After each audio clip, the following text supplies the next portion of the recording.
bir afet yaşadık. Dün de tekrar Hatay'da oldu. Üst üste etkileri de devam ediyor. Yanımızda Yağız var. Yağız hem gönüllü hem de eğitmen. Bu konuda sana devrediyorum. Sen çünkü hani unuttuğumuz ve bize düşen şeyleri bir hatırlat istersen. Okay. Zaten oradaydın da ilk büyük depremde de.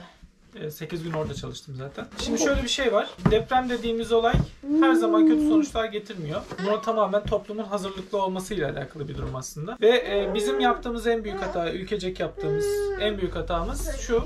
Afet zamanında afeti çözmeye çalışıyoruz. Afetler afet sırasında ya da sonrasında değil, afet öncesinde çözülür. Bizim yapabileceğimiz, her vatandaşın yapabileceği bununla alakalı ufak şeyler var. Ufak ama etkili şeyler var. Aralıksız olarak enkazda geçen 6. gündeyiz. Artık ekiplerin hem motivasyonu düştü hem de bağışıklığı azaldı. Hala ilk günkü gibi umudumuzla çalışıyoruz.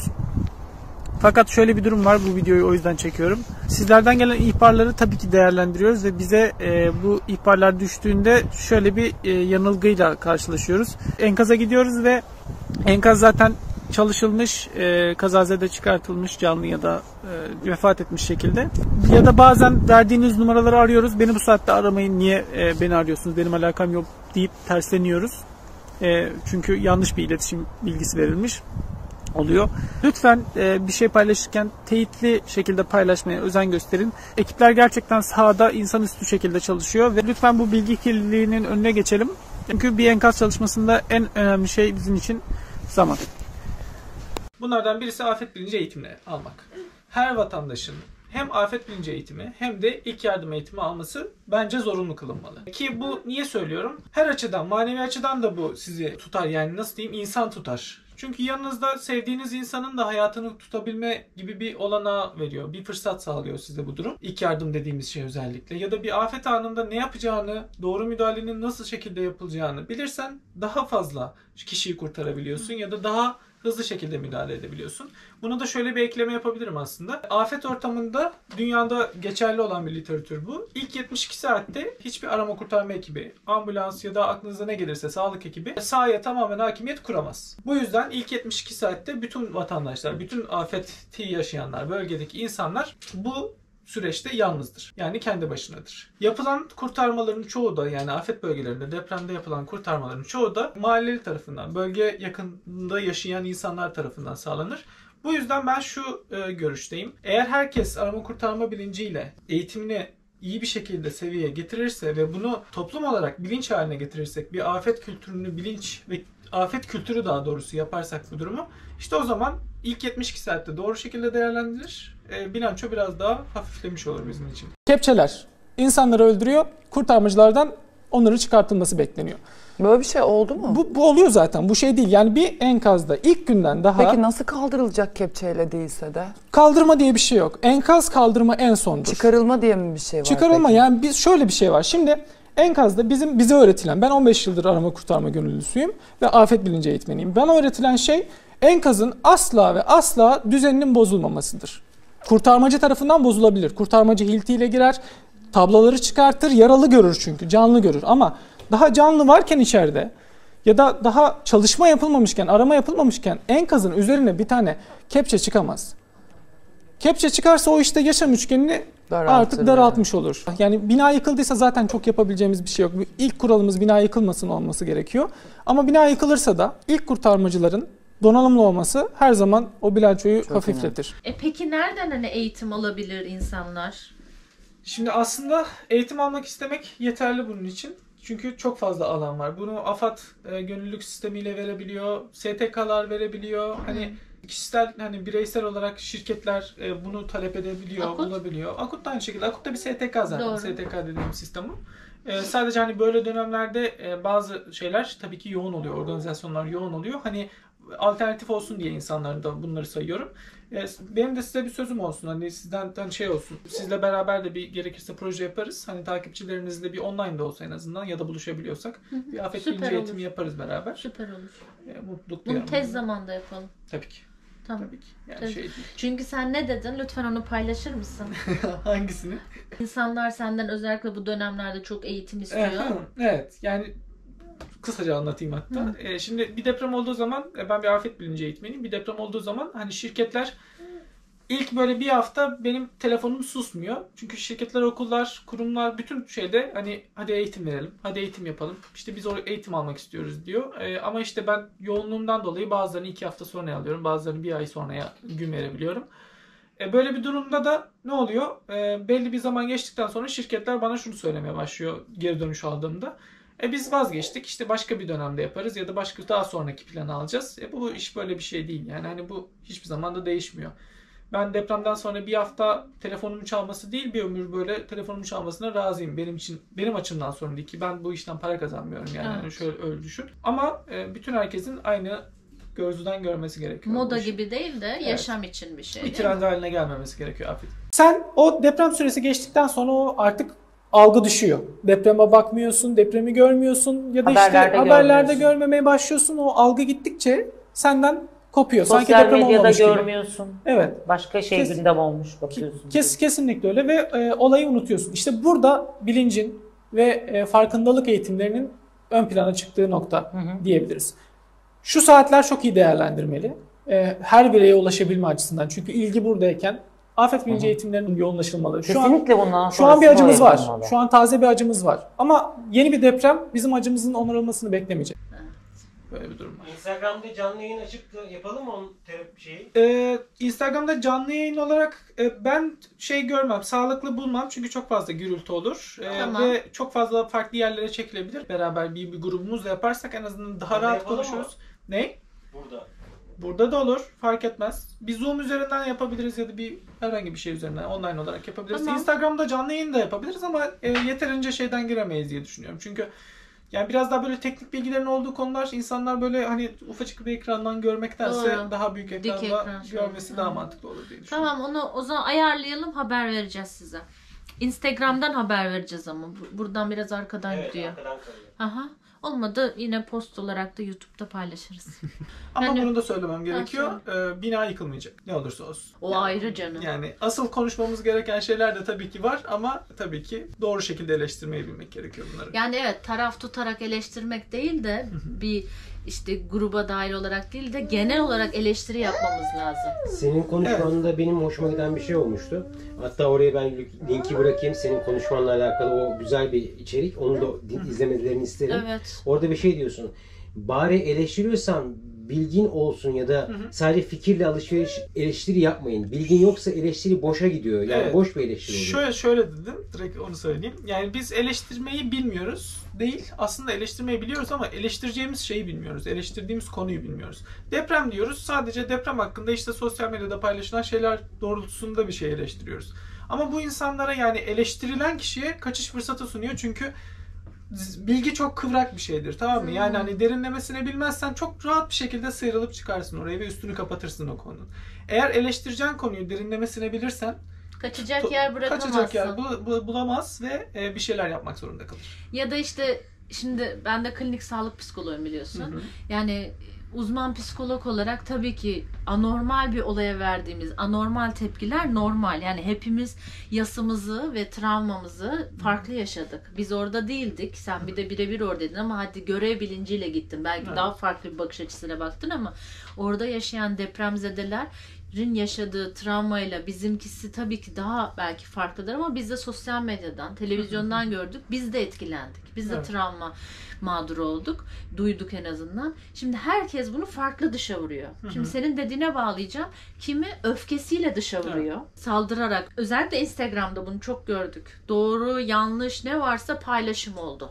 Evet. Ve sen bahsetmiştin. Sizleri yanlış yönlendirdiler özellikle değil mi? Evet. Yanlış adresleri. Çünkü Farklı paylaşılıyor. enkazlar. Ya da işte ne bileyim küfür, kıyamet saydırılıyor ama bilgi yok. Ya da işte sadece tavana bakıp kader deniliyor. Evet. Ya da ne bileyim işte bir taraf tutuluyor ama aslında o şöyle yapmak istemişti diye. Çünkü bütün geçmişinde inandığı her şeyi silmek zorunda ona karşı çıkarsa gibi. Herkese tabii ki saygı duymak lazım. Bir travma yaşıyor ama bilgi sahibi olursa daha mantıklı dışa vurum sağlar. Kesinlikle öyle. Ah ya Yağız, yani şimdi çok zor dönemler baktığında. Evet. Ve hani nereden tutsan elinde kalıyor. Kötü tarafı o zaten. İnsanları bu kadar yıkan şey de o. Yapılabileceğin şeyin üstündesin şu anda. Yalnız şu var, şunu gözlemledim ben, Burak da gördü. Özellikle mesela danışanlar terapilerin işte seansını alacak. Diyor ki benimki de dert mi? Hani ben utanıyorum şu an kendi derdimden, sıkıntımdan. Seansı erteleyelim. Şimdi burada erteleyip ertelememesi benim açımdan çok önemli değil. Tamam.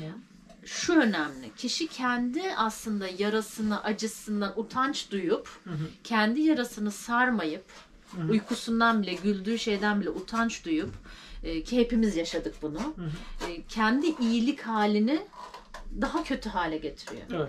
Bu sefer kendine faydası olmayan bir insanın çevreye de faydası olmuyor. Doğru. Ve Kesinlikle. ateş düştüğü yeri yakıyor.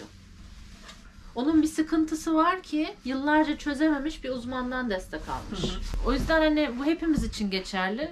Bir sıkıntınız, derdiniz ya da size o anda iyi gelecek bir şey varsa onu ertelemeyin. Ama bu demek değil ki sosyal medyada bakın bana ne aldım, bakın Evet. harikayım. Bu da küfür gibi yani. Yani şeyi görmek gerekiyor. İnsanların orada acı çekip bu sosyal medyayı kullanabileceğini de düşünmek gerekiyor. Yani hani biz böyle bir toplum değildik. Biz sürekli birbirini düşünen bir şeydeyiz. Hani insanlık sonuçta bu. Hepimiz insanız. Her birimiz aynı duygulardan acı çekiyoruz. Ama bir taraf acı çekerken bir taraf farklı bir gündemle uğraşması o kişi açısından kötü. Yani benim için mesela ben bir yakınımı orada bırakmadım ama bir şey paylaşmamayı tercih ediyorum. Ya da Evet. paylaşsam ne olacak o da değil ama Ya da faydalı bir şey, evet, yönlendirici yani bir şey. bilgi odaklı gitmekte fayda var. Kirli bilgiyi önlemekte burada fayda var.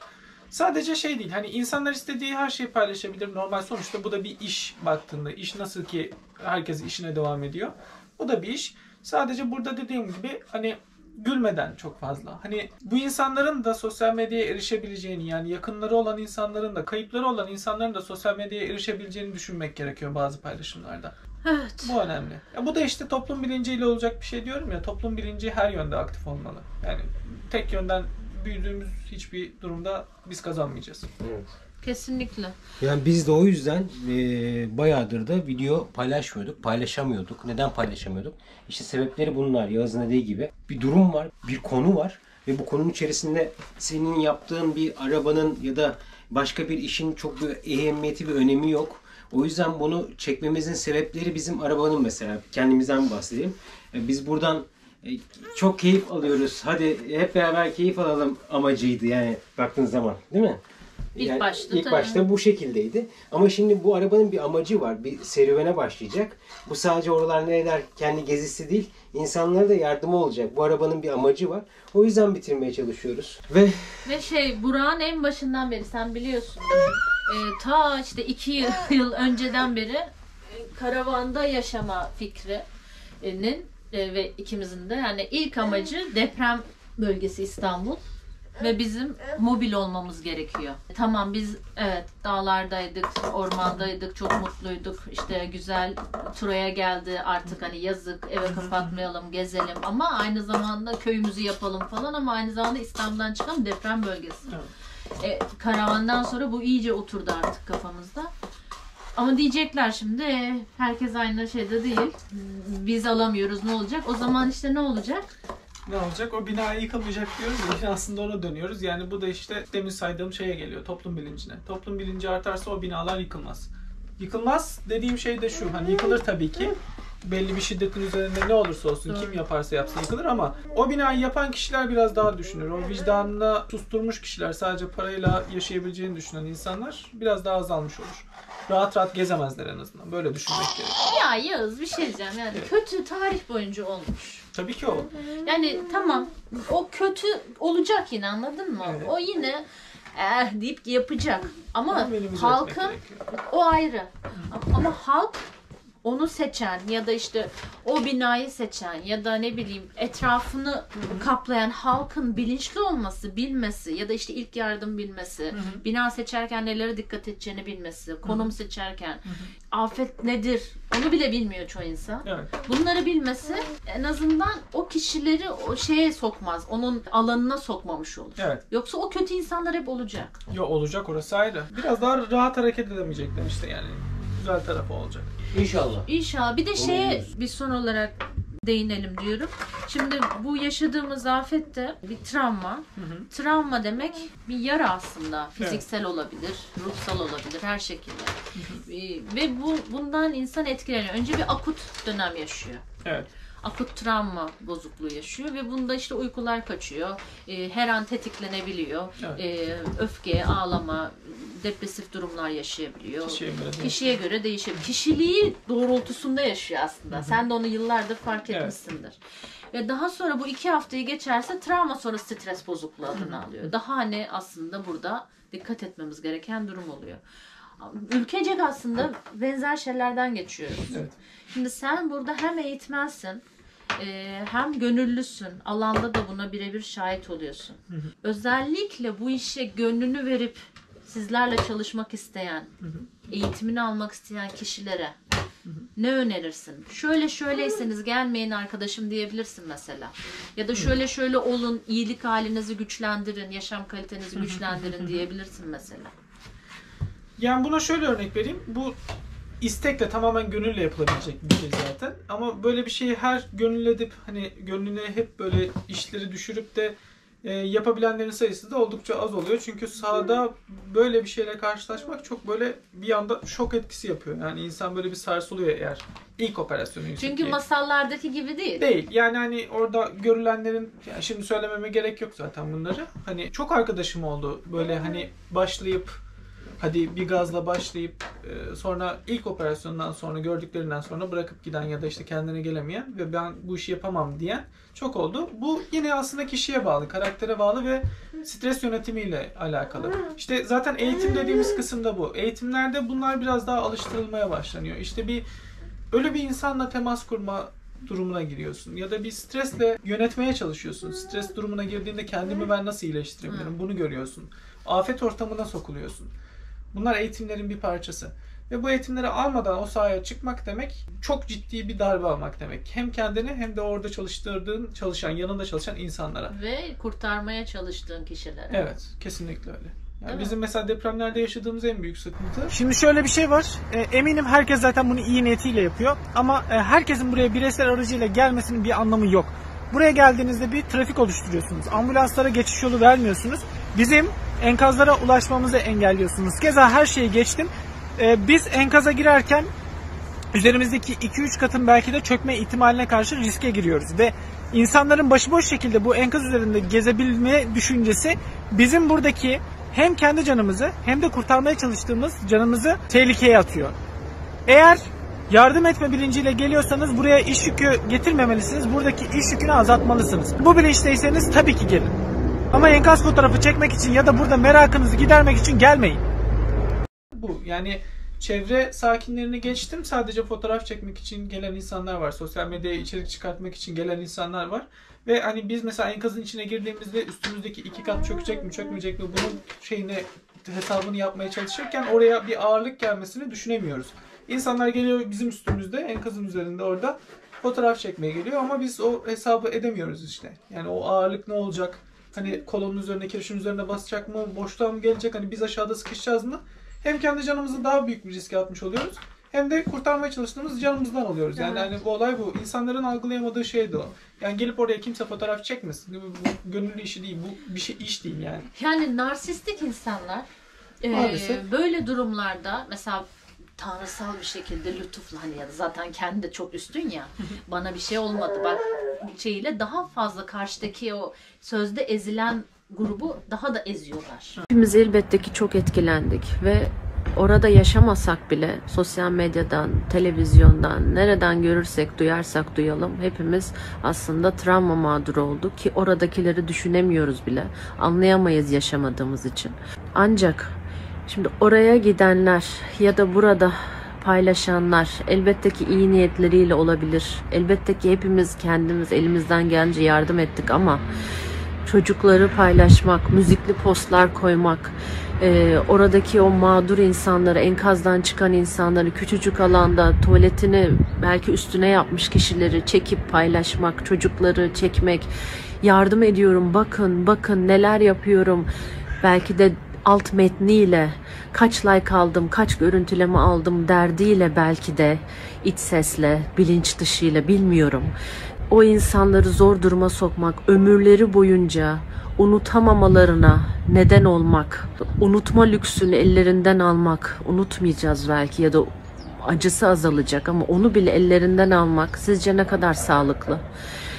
Narsistik insanlar oralara gittikleri zaman daha da kendilerini belli ederler. Çünkü ben yaşamadım. Tanrısal lütfuyla farkında olmadan belki de ya da bilerek daha fazla ezme eğiliminde olabilirler. Lütfen o küçük çocukları özellikle paylaşmayın. Yüzlerini, verdiğiniz yardımları gözlere soka soka paylaşmayın. Bu kimseye yararı yok. Sadece sizin nefsinize hizmet eder. O insanlara zarar verir. Diyecek çok söz var ama şu an bunu paylaşmak istedim. Yani. Ve hani belki sosyopatlık da var. Zevk alıyor bundan ya da belki bilmeden yapıyor. Ve oradaki o fotoğrafı çekerek o ağlayan bir ara modaydı ya işte sürekli çocuk çekmek gibi. Yani onları çekerek bir üstünlük kuruyor ve ne kadar like aldı, ne kadar görüntüleme aldı. Bu derdine düşüyor aslında altyapıda. İşte özellikle biliyorsun çocuk fotoğrafları çok yayıldı. Ki suç bunların hepsi aslında baktığında. Evet. Yani o çocukların, o ailelerin bütün unutma lüksünü ellerinden alıyorlar. Evet. Yani bir acı yaşadığımız zaman unutma diye bir şey yok. Acısı azalıyor zaten ilerleyen zamanlarda.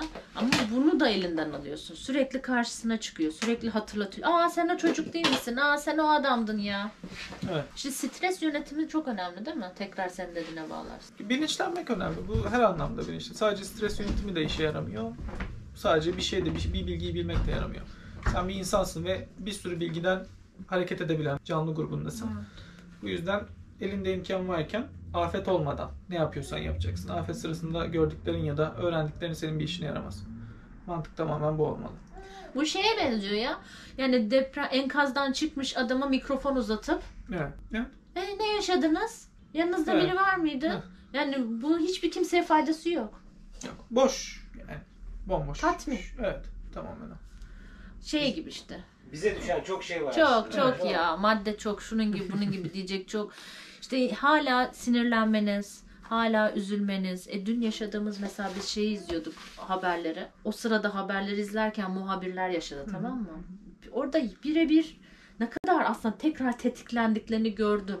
Yani adamlar sesleri titriyor. Şu an çok büyük deprem oluyor. Çok kötü, çok kötü, çok kötü ki açık alandalar. Tetikleniyorsun sürekli ve bunu bu uzun süre devam edecek. Bunlar normal baktığın zaman. Çok ciddi, anormal bir şey yaşıyoruz ülkecek. Kendinize biraz zaman verin.